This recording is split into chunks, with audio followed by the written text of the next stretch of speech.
KPCC ವತಿಯಿಂದ ರಾಜ್ಯ ಮಟ್ಟದಲ್ಲಿ ಒಂದು ಪ್ರತಿಭಟನೆಯನ್ನು ಹಮ್ಮಿಕೊಂಡಿದ್ದೆವು.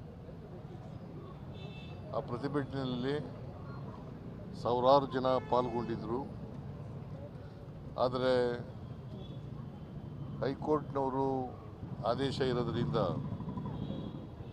ಮೆರವಣಿಗೆ ಮಾಡಬಾರ್ದು, ಬೇರೆ ಸ್ಥಳಗಳಲ್ಲಿ ಪ್ರತಿಭಟನೆ ಮಾಡಬಾರ್ದು ಅನ್ನೋದಿರೋದ್ರಿಂದ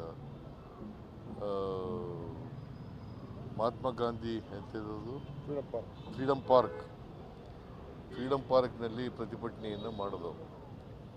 ಆದರೆ 2 ಬಸ್ನಲ್ಲಿ ಮಾತ್ರ ನಾವು ಬಂದಿದ್ದದು ಇಲ್ಲಿಗೆ, ಗವರ್ನರ್ಸು ರಾಜಭವನಕ್ಕೆ.